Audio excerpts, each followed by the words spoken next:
Bonsoir Marine Le Pen, merci d'être notre invitée. Vous êtes la présidente du Front National, députée du Pas-de-Calais. Vous avez entendu certainement comme nous l'interview d'Emmanuel Macron aujourd'hui qui s'exprimait donc pour la première fois aussi longuement depuis quelques temps, depuis quelques mois. Qu'est-ce que vous en avez pensé ? On a vu un président de la République avec un air de premier communion venir nous offrir un bouquet d'orties. Voilà, en réalité, l'exercice a consisté à venir refaire, droit dans ses bottes, pour reprendre l'expression d'usage, la liste des bénéficiaires de sa politique et puis la liste des victimes de sa politique. Voilà, la liste des victimes, les retraités, les étudiants, les ruraux et les automobilistes, en leur expliquant qu'on les remerciait beaucoup d'accepter de s'appauvrir au bénéfice donc des gagnants de la politique d'Emmanuel Macron, les multinationales, l'Union européenne, parce que même s'il n'en a pas parlé, elle a bénéficié d'une augmentation spectaculaire du budget de la France, 1,5 milliard de plus en 2018 par rapport à 2017, et puis l'immigration, quoi qu'on en dise, sur lequel aucune annonce n'a été faite, pas plus qu'il n'y en a eu d'ailleurs sur le terrorisme islamiste. Aucune annonce, rien de nouveau. On va revenir sur les détails. On va revenir dans le détail. On en parlait tout à l'heure, arrondi le ton, montré, répété les mots respect, considération, remerciement. Il a essayé de trancher avec une image d'arrogance et d'une forme de dureté. Pour vous, cela ne veut pas dire qu'il est plus à l'écoute des Français ? Pardon, mais la forme est douce, mais le fond est terrifiant. Par conséquent, je crois que les Français, eux, regardent les conséquences des décisions d'Emmanuel Macron sur leur vie quotidienne. Les retraités, ils voient la perte sèche de pouvoir d'achat qui leur est imposée. Une perte sèche qu'ils considèrent d'ailleurs comme injuste, car ils parlent d'efforts. Mais si tout le monde faisait des efforts, je pense que beaucoup de Français pourraient comprendre. Le problème dans la politique d'Emmanuel Macron, c'est que il y a ceux qui doivent se sacrifier, qui sont les plus modestes, qui vivent déjà dans des conditions les plus difficiles. Et puis il y a ceux qui ont vu leur situation déjà très aisée s'améliorer de manière spectaculaire. C'est ceux qui payent plus l'ISF, ce sont ceux qui bénéficient de la flat tax à 30% sur leurs revenus financiers. Vous voyez, donc c'est ça qui... Et cette injustice-là, il n'est venu y apporter aucune réponse. Il a dit, c'est comme ça, et pas autrement. Alors, il a expliqué qu'en fait, c'est vrai que sa conception et sa philosophie, c'est que la production en France redémarrant, cela créerait des emplois et que ceux qui finalement bénéficieront peut-être de sa politique, comme vous l'expliquez, devront rendre et devront être patriotes. Il a utilisé ce mot. Et ils devront investir en France, créer des emplois en France. Pour vous, ça n'est pas ce qui peut se passer ? C'est une forme de projection comme ça dans l'avenir ? C'est surtout une bonne excuse pour pouvoir faire des cadeaux à ceux qui n'avaient pas besoin de recevoir des cadeaux. Et pour cause, puisque la vie leur en avait déjà beaucoup donné. Je rappelle que c'est exactement la même philosophie qui avait été utilisée au soutien des fonds considérables qui avaient été donnés aux entreprises. En leur disant, regardez, on va leur donner beaucoup d'argent, avait dit François Hollande, mais ils vont en contrepartie, parce qu'ils sont patriotes, nous rendre des emplois. Souvenez-vous, monsieur Gattaz se baladait avec son petit badge, 1 million, en expliquant qu'ils allaient faire 1 million, créer 1 million d'emplois. Aujourd'hui, Marine Le Pen, on est à 2% de croissance et on a plus 700 000 emplois. On a quand même une amélioration de la situation. Les entreprises y ont pris leur part. C'est aussi une réalité. Je vous demande d'être extrêmement prudente sur les prévisions qui sont faites de création d'emplois, dont nous savons pertinemment qu'entre ce que déclarent les entreprises en tant que nécessaire pour leur développement et ce qu'elles sont capables après de transformer en emploi, crée souvent un effet déceptif. Donc restons très prudents. La croissance est à 2%. C'est vrai qu'il y a plutôt une assez bonne disposition économique aujourd'hui. Est-ce qu'elle est suffisante pour créer des emplois ? Je ne pense pas, en tout cas pas pour résorber cette masse gigantesque de chômeurs que connaît la France aujourd'hui, d'autant qu'un certain nombre d'éléments qui sont la raison aussi du chômage de masse ne sont pas réglés loin de là. C'est la concurrence internationale internationale déloyale, c'est la directive détachement des travailleurs, et c'est toujours une hyper-fiscalité qui pèse, mais sur les classes moyennes, sur les classes populaires, et qui entraîne une baisse de pouvoir d'achat pour les Français qui, encore une fois, en ont pourtant le plus besoin. Vous auriez attendu quelle annonce précisément ? Qu'est-ce que vous proposeriez aujourd'hui, vous ? Vous savez, moi je suis en total désaccord avec la politique menée par Emmanuel Macron. C'est l'exact inverse que j'aurais fait. J'aurais, plutôt qu'améliorer la situation des multinationales, amélioré considérablement la situation des TPE et des PME. J'aurais tenté de mettre fin à la concurrence internationale. Les PME, aujourd'hui, elles applaudissent par exemple le fait que les salariés vont avoir leur charge sociale sur l'intéressement qui sera supprimé. C'est-à-dire qu'on payait 20% d'impôts sur l'intéressement, et dans les entreprises de moins de 250 salariés, cette charge sociale elle sera supprimée. Je viens de voir que les PME s'en félicitent. Il y a de ce point de vue-là des avancées dans le pouvoir d'achat, peut-être. Oui, nous verrons d'ailleurs encore une fois la conséquence de ce cadeau qui peut être utile, mais qui est fait en réalité aux PME. Et aux grosses PME, pas aux moins de 250 personnes. Pas aux petites TPE, PME qui sont dans des difficultés bien différentes. Donc j'aurais essayé d'éviter d'accroître la concurrence internationale déloyale que vivent les entreprises. Je n'aurais pas, par exemple, mis le prélèvement à la source, qui va être épouvantable parce que les entreprises, l'immense majorité des entreprises n'ont pas les moyens de mettre en œuvre ce prélèvement à la source, et qu'on leur demande encore des efforts administratifs supplémentaires, et puis très contestable sur le plan de la préservation de la vie privée des salariés. Je vois d'ailleurs dans cette mesure en réalité la préparation d'un changement fondamental de notre politique fiscale qui est aujourd'hui familialisée, et qui, je crois, en réalité, va se transformer en fiscalité individuelle sur le modèle allemand, ce qui sera encore un mauvais coup porté aux familles françaises et évidemment à la natalité. Alors, on va parler un instant de la Syrie, je reviendrai sur les mouvements sociaux, évidemment, mais c'était le début de l'entretien du président de la République. Nous avons la preuve que des armes chimiques ont été utilisées par Bachar. Le président laisse entendre qu'il pourrait intervenir en Syrie de manière ciblée. On va peut-être l'écouter, vous allez me dire ce que vous en pensez. Nous avons la preuve que la semaine dernière, maintenant près de 10 jours, des armes chimiques ont été utilisées, au moins du chlore, et qu'elles ont été utilisées par le régime de Bachar el-Assad. En aucun cas, la France ne laissera une escalade se faire, ou quoi que ce soit qui puisse endommager la stabilité de la région.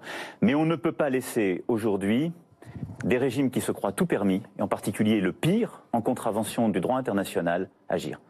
On ne peut pas laisser un régime qui se croit tout permis, et notamment le pire peut-être, l'utilisation d'armes chimiques contre des enfants. On a l'impression de vivre un jour sans fin. Revoir les mêmes images, les mêmes mots. Il n'y a que le pays qui change. On nous a déjà fait le coup avec l'Irak. Les armes de destruction massive qui ont entraîné l'intervention. Vous n'y croyez pas. C'est pas ce que je dis. Je dis que Donald Trump, qui pourtant est assez prompt à déclarer... Hier, il a annoncé à la Russie qu'elle devait se préparer à recevoir ses missiles. Je suis évidemment en désaccord avec ce type de diplomatie, mais ça n'est pas le sujet. Mais lui-même a indiqué qu'il n'avait pas les preuves de la culpabilité du régime de Bachar el-Assad. Je ne dis pas qui est coupable et qui ne l'est pas, moi. Je reste très prudente et je regrette que le président de la République ne soit pas prudent lui aussi. Parce que si Donald Trump n'a pas les preuves, je ne vois pas objectivement comment, en l'occurrence, le président de la République, lui, les aurait. Donc il affirme quelque chose devant des millions de Français. Or, je crois que l'on ne peut pas avoir de preuves pour une raison très simple, c'est que l'enquête n'a pas démarré. Que les observateurs, précisément, qui doivent aller enquêter, ne sont même pas encore arrivés sur place. Donc on a quand même le sentiment qu'ils veulent chacun leur petite guerre. Ah, si moi aussi je pouvais avoir ma petite guerre. Eh bien moi je suis sur la position de Jacques Chirac lorsque précisément il a dit non à la guerre en Irak. Car on a vu que Nicolas Sarkozy s'est précipité comme un docteur Folamour en Libye, avec les conséquences que nous avons connues, la déstabilisation et la submersion, les vagues migratoires qui en ont été les conséquences. Si on refait la même erreur en Libye, en Syrie, ce sera catastrophique. Donc Juste à l'instant, je veux vous dire que selon l'agence Reuters, l'administration américaine disposerait de preuves d'attaques chimiques à travers des échantillons. Mais par ailleurs, vous avez raison, il y a des experts qui vont sur place et qui y arriveront samedi et qui feront les examens. Mais qu'il y ait une attaque chimique, je crois que, compte tenu des images que nous avons pu voir, ça semble ne pas faire de doute. Est-ce que c'est une ligne rouge La question, c'est qui est responsable de cela? Car enfin... Est-ce que c'est une ligne rouge pour vous? Est-ce que c'est quelque chose qui pose problème? Mais évidemment que ça pose problème. Ça pose problème pour la communauté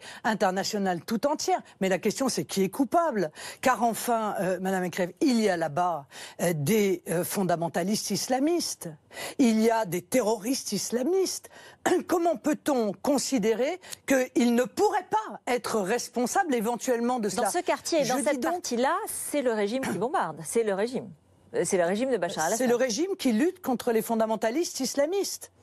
Il faudra d'ailleurs se poser la question, Madame Ekrieff, à un moment donné, qui sont nos alliés? Qui sont nos alliés? Bachar al-Assad est notre allié? Non, c'est la question que je pose. Qui sont nos alliés? Dans les rebelles, qui sont nos alliés? Est-ce que nous ne sommes pas alliés avec des gens qui sont des fondamentalistes islamistes, qui retiennent en otage la population syrienne, qui se servent de civils pour en faire des boucliers humains?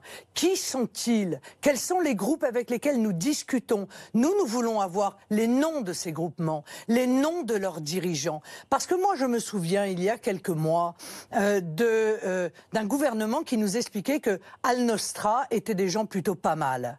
Ils étaient plutôt bien, nous disait M. Fabius. Or, il s'avère que Al-Nostra sont des épouvantables fondamentalistes islamistes liés évidemment à l'État islamique. Donc, à un moment donné, la première des choses à faire, c'est de dire avec qui nous combattons.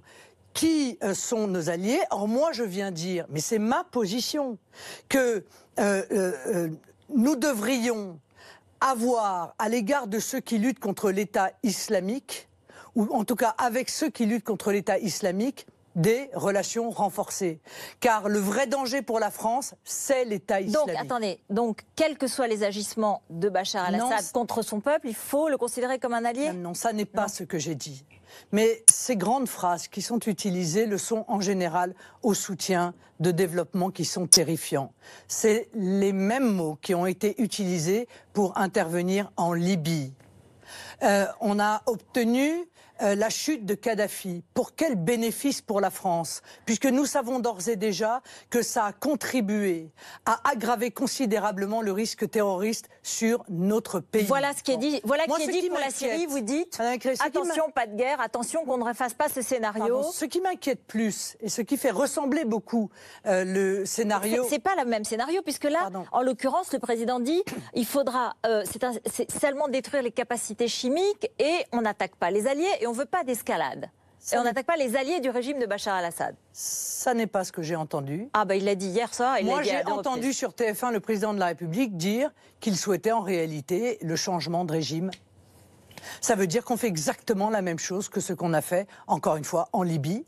On cherche à intervenir pour obtenir un changement de régime. Eh bien ça, je crois que c'est une ingérence dont nous connaissons les conséquences et dont on devrait, encore une fois, mesurer les conséquences futures pour avoir aujourd'hui la capacité de mesurer les conséquences qui ont été celles de cette philosophie. En Syrie, en Libye. Sachant pour clore que les alliés de Bachar al-Assad sont pas seulement la Russie, mais aussi l'Iran, et que l'Iran, son rapport au fondamentalisme islamiste n'est pas non plus extrêmement clair. Vous le reconnaîtrez avec moi. Vous avez parfaitement raison, Madame Ekrieff, mais le sujet n'est pas là. Le sujet, c'est qui nous menace. Est-ce que c'est l'État islamique qui nous menace ou est-ce que c'est le régime de Bachar al-Assad qui nous menace? Moi, je ne pense qu'à une chose, toujours. C'est l'intérêt de la France et la sécurité des Français. Là-dessus, on a évoqué, le président a évoqué la lutte contre la radicalisation et il a dit qu'il s'était donné les moyens de fermer des mosquées à Aix, Marseille, à Sartrouville, que le financement étranger des mosquées sera sous contrôle de l'État, transparent, qu'il promulguera également demain une loi qui permettra de mieux contrôler les écoles privées, y compris hors contrat, avant leur ouverture et même après. J'imagine que cela peut vous satisfaire. C'est le service tout à fait minimum. Service minimum. Il vient nous expliquer qu'il a fermé 3 mosquées en un an. Mais vous croyez que c'est suffisant? Alors que nous savons qu'il y a 100 mosquées radicales dans notre pays. Ce n'est pas moi qui le dis, c'est le ministre de l'Intérieur qui le dit. Et encore au bas mot, celle que le ministère connaît. Donc non, bien entendu, ça n'est pas au niveau. Sa loi sur la sécurité intérieure, qui a été une petite loi de police administrative, auquel d'ailleurs il nous renvoie dans son interview, est une loi nulle et de nul effet. Cette loi ne sert strictement à rien, elle n'est pas à la mesure du danger. Et j'ai entendu le président de la République dire dans son discours d'hommage à Arnaud Beltrame qu'il y avait un fondamentalisme insidieux qui se développait sur notre territoire. Quelles sont les mesures qu'il va mettre en œuvre pour lutter contre ce fondamentalisme insidieux? Nous n'avons rien entendu. Rien sur les associations, rien sur les clubs sportifs où se développe, et on le sait, ce fondamentalisme islamiste. Rien sur ces fermetures qui devraient avoir lieu.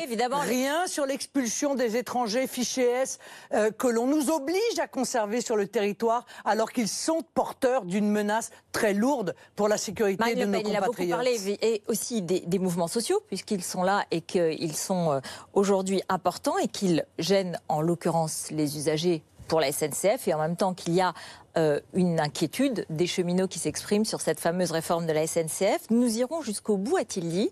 Il a évoqué la possibilité de reprendre la dette de la SNCF et il a évoqué aussi le fait que les syndicats devaient prendre leur part à la discussion, qu'ils voulaient faire la réforme avec eux.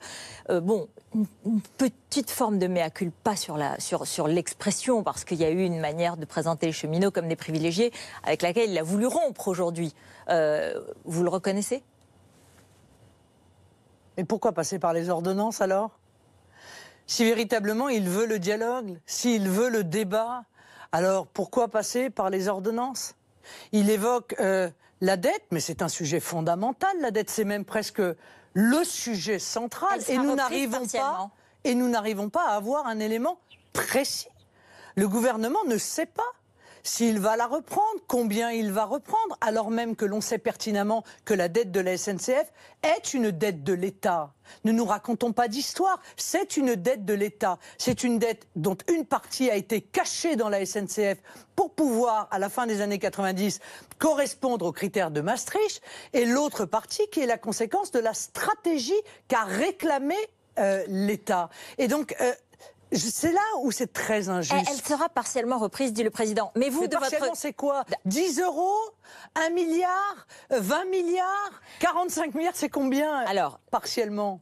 Quand même, est-ce que vous assumez toujours de défendre le statut des cheminots tel qu'il est aujourd'hui pour les prochaines générations d'embauchés, alors que notre monde change tous les jours, que l'intelligence artificielle arrive, que des nouveaux métiers interviennent? Vous défendez une non-réforme du statut des cheminots? L'intelligence artificielle va faire rouler les trains à la place des cheminots? Ah oui, il y aura des trains autonomes, oui. Il y aura des trains autonomes. Bien sûr. Eh bien, nous verrons cela, mais pour l'instant, tant qu'il y a des cheminots, les roulants, je parle, parce qu'après tout, qu'on puisse discuter de la différence de statut entre le personnel administratif et le personnel roulant, oui, je considère que c'est quelque chose qui peut faire l'objet d'une discussion. Mais c'est pas ça mon propos. Mon propos, c'est de dire, depuis le début, Emmanuel Macron et son gouvernement font croire que c'est le statut des cheminots qui est à l'origine des 45 milliards d'euros de dette de la SNCF. Et ça, c'est un mensonge. La réalité, c'est qu'on veut changer le statut des cheminots parce qu'on veut ouvrir la SNCF à la concurrence pour respecter les instructions de Bruxelles, de la Commission, et que c'est vrai, il a dit une chose qui est juste, le président de la République. Il a dit l'ouverture à la concurrence a été acceptée par toutes les majorités. C'est vrai. La droite et la gauche ont été d'accord pour ouvrir les services publics à la concurrence, parfois, à la demande des usagers et des consommateurs, comme dans les télécoms et comme dans d'autres domaines. Eh bien non, je ne le crois pas. En l'occurrence, tous les exemples étrangers nous disent au contraire l'inverse. Ils ne nous disent pas que l'ouverture à la concurrence dans les circonstances du ferroviaire entraîne une baisse des billets, une meilleure qualité, etc. etc. Mais disons véritablement les choses, c'est pour obéir à cette ouverture à la concurrence que l'on veut changer non seulement le statut des cheminots, mais le statut de la SNCF. Qui, a-t-il dit, sera public et restera public. Juste un petit mot sur le Front National et qui, vous voulez en changer le nom, Rassemblement National, vous attendez le vote de vos militants. Et on a le sentiment quand même d'un changement de culture. Avant, c'était le Front National contre le reste du monde, en quelque sorte. Et depuis quelques mois, vous avez appelé à voter les Républicains à Mayotte, vous tendez la main, vous lancez des appels aux électeurs de droite, vous dénonciez l'UMPS et aujourd'hui, d'une certaine façon, vous ouvrez votre porte. Mais d'abord, qui va venir? On ne voit pas très bien. Et comment est-ce que vous expliquez à vos propres militants ce changement? Mes militants ont parfaitement compris que la vie politique était en pleine recomposition, que nous avions réussi, c'est une victoire idéologique et politique de notre part, à imposer ce clivage mondialiste national. Et que, évidemment, il y a des gens de droite et de gauche qui sont attachés à la nation et aux protections qu'elle engendre d'ailleurs, et qui ne veulent pas voir la nation disparaître dans une forme de magma mondialiste que défend Emmanuel Macron. Emmanuel Macron rassemble sur le mondialisme. Oui, mais et il rassemblera demain contre le mondialisme. Attendez, et il rassemblera demain sur l'européisme. Oui, mais qui demain vous aurez une liste aux européennes, mais il y en a plusieurs autres qui s'annoncent déjà et qui seront sur cette ligne non européenne, si vous voulez, ou non européiste, comme vous voulez. Mais vous ne rassemblerez pas. À cette heure-ci, vous ne rassemblez pas encore. Mais nous devons le faire. Nous devons nous mettre en situation de constituer le pôle des nationaux, c'est-à-dire tous ceux qui ont la même vision que nous, qui considèrent que sans la nation, eh bien, le peuple français sera privé des protections qu'elle lui offre, sera privé de toute chance de sécurité, de toute chance de prospérité, privé de la possibilité aussi de défendre son identité. C'est cela que nous devons faire. C'est notre mission historique et nous ferons tout. Ce sera un échec s'il n'y a personne de nouveau. Alors, Thierry Mariani peuvent être il n'y aura pas deux listes. Il n'y aura pas que deux listes. Il y en aura plusieurs. Voilà. Il y en aura plusieurs. Mais ce qu'il faut, c'est constituer un pôle de rassemblement à vocation majoritaire. Pourquoi?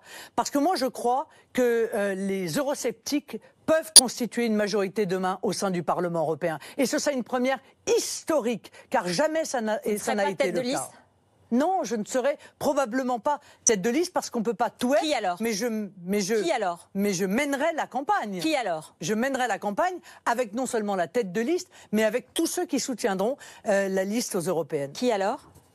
Mais nous verrons. Demandez donc à M. Wauquiez. C'est plus intéressant de savoir qui sera sa tête de liste parce que sa tête de liste déterminera sa ligne politique. La nôtre, elle est connue. Oui, M. Wauquiez, qui dont la popularité a bondi chez les électeurs du Front National récemment. Ça vous a pas inquiété? Vous me direz, il dit la même chose que nous. Le problème, c'est que, en disant la même chose que nous, il ne l'a jamais fait, jamais mis en application quand il était aux responsabilités, notamment comme ministre des Affaires européennes, où il a poussé à une Europe fédérale et carcérale. Merci d'être venu sur notre plateau. C'est le 20h politique tout de suite.